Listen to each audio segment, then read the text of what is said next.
Welcome to day number 9. As you can see, today is a gorgeous day here in Florida. I hope you have a great day. Today we're going to be reading from Genesis 20, 1 through 22, verse 24. Abraham moved south to the Negev and lived for a while between Kadesh and Shur, and then he moved on to Gerar. While living there as a foreigner, Abraham introduced his wife Sarah by saying, "She is my sister." So King Abimelech of Gerar sent for Sarah and had her brought to him at his palace. But that night God came to Abimelech in a dream and told him, "You are a dead man, for that woman you have taken is already married." But Abimelech had not slept with her yet, so he said, "Lord, will you destroy an innocent nation? Didn't Abraham tell me she is my sister?" And she herself said, "Yes, he is my brother. I acted in complete innocence.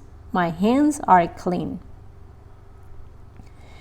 In the dream, God responded, "Yes, I know you are innocent.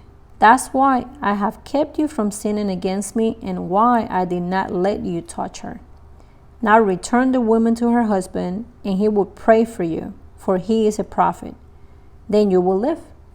But if you don't return her to him, you can be sure that you and all your people will die." Abimelech got up early the next morning and quickly called all his servants together. When he told them what had happened, his men were terrified. Then Abimelech called for Abraham. "What have you done to us?" he demanded. "What crime have I committed that deserves treatment like this, making me and my kingdom guilty of this great sin? No one should ever do what you have done. Whatever possessed you to do such a thing?"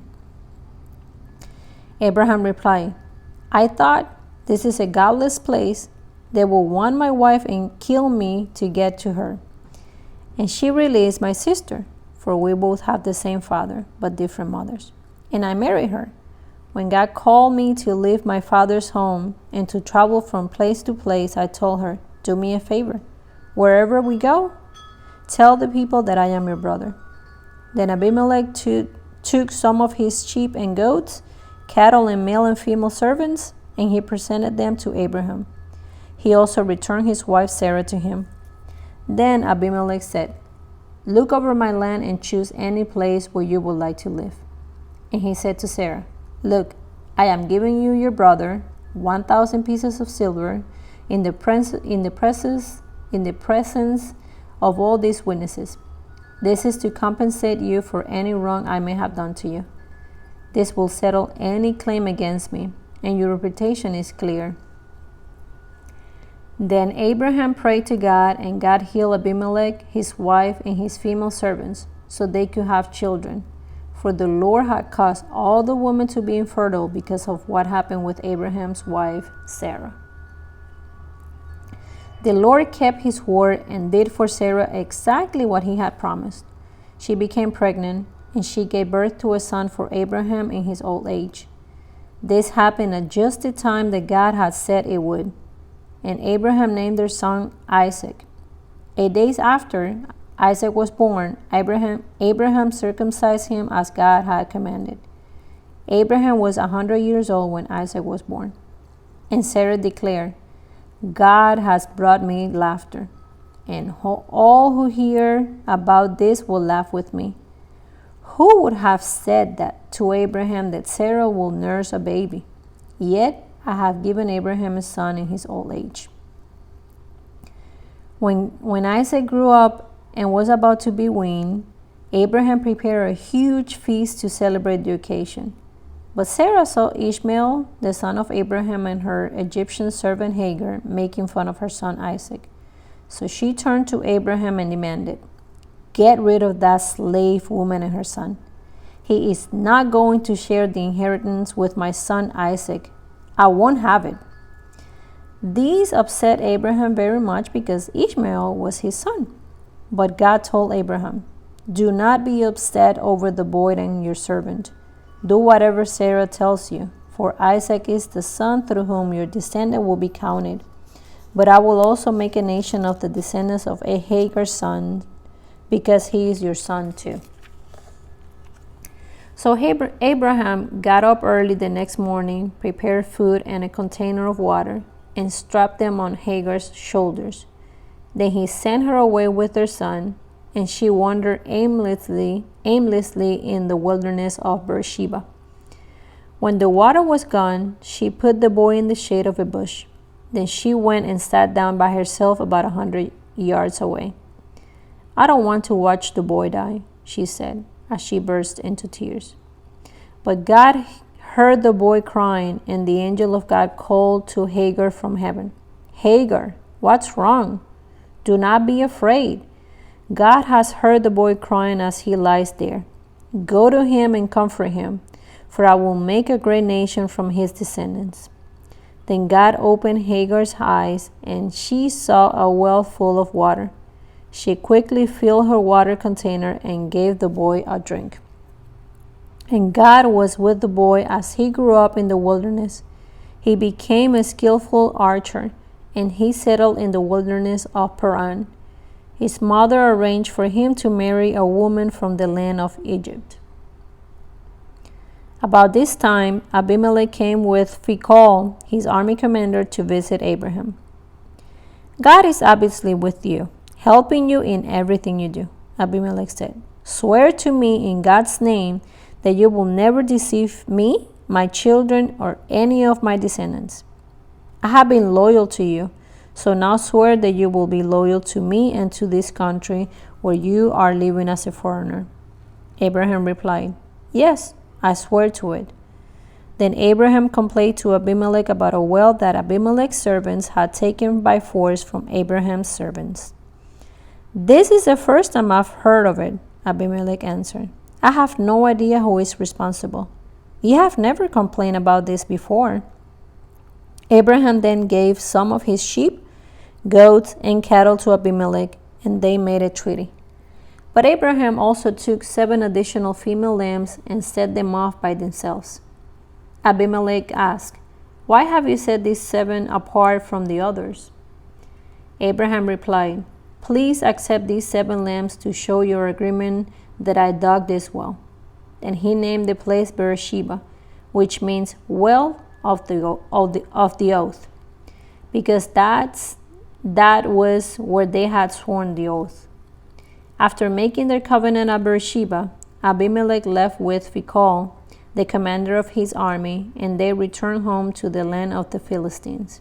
Then Abraham planted a tamarisk tree at Beersheba, and there he worshipped the Lord, the eternal God. And Abraham lived as a foreigner in Philistine country for a long time. Sometime later, God tested Abraham's faith. "Abraham," God called. "Yes," he replied, "here I am." "Take your son, your only son, yes, Isaac, whom you love so much, and go to the land of Moriah. Go and sacrifice him as a burnt offering on one of the mountains, which I will show you." The next morning, Abraham got up early. He saddled his donkey and took 2 of his servants with him, along with his son Isaac. Then he chopped wood for a fire for a burnt offering and set out for the place God had told him. On the 3rd day of their journey, Abraham looked up and saw the place in the distance. "Stay here with the donkey," Abraham told the servants. "The boy and I will travel a little farther. We will worship there, and then we will come right back." So Abraham placed the wood for the burnt offering on Isaac's shoulders, while he himself carried the fire and the knife. As the 2 of them walked on together, Isaac turned to Abraham and said, "Father?" "Yes, my son," Abraham replied. "We had the fire and the wood," the boy said. "But where is the sheep for the burnt offering?" "God will provide a sheep for the burnt offering, my son," Abraham answered, and they both walked on together. When they arrived at the place where God had told him to go, Abraham built an altar and arranged the wood on it. Then he tied his son Isaac and laid him on the altar on top of the wood. And Abraham picked up the knife to kill his son as a sacrifice. At that moment, the angel of the Lord called to him from heaven, "Abraham, Abraham!" Yes, Abraham replied. Here I am. Don't lay a hand on the boy, the angel said. Do not hurt him in any way, for now I know that you truly fear God. You have not withheld from me even your son, your only son. Then Abraham looked up and saw a ram caught by its horns in a thicket. So he took the ram and sacrificed it as a burnt offering in place of his son. Abraham named the place Yahweh Jireh, which means the Lord will provide. To this day, people still use that name as a proverb.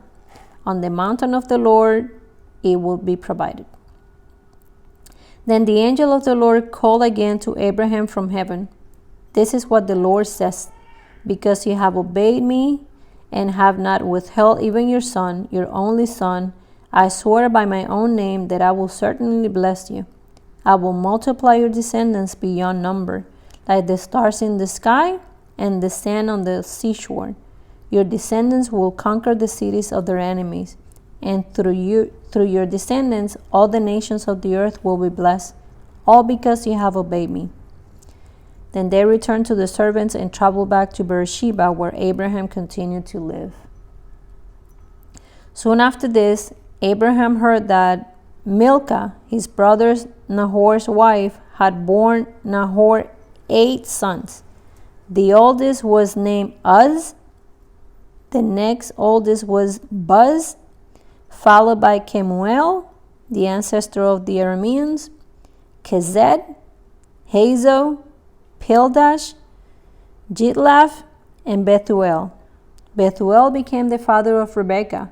In addition to these 8 sons from Milcah, Nahor had 4 other children from his concubine Reumah. Their names were Teba, Gaham, Tahash, and Maacah. Matthew 7:15-29.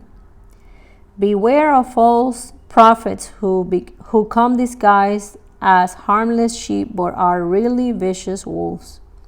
You can identify them by their fruit, that is, by the way they act. Can you pick grapes from thorn bushes or figs from thistles? A good tree produces good fruit, and a bad tree produces bad fruit. A good tree can produce bad fruit, and a bad tree can produce good fruit. So every tree that does not produce good fruit is chopped down and thrown into the fire. Yes, just as you can identify a tree by its fruit, so you can identify people by their actions.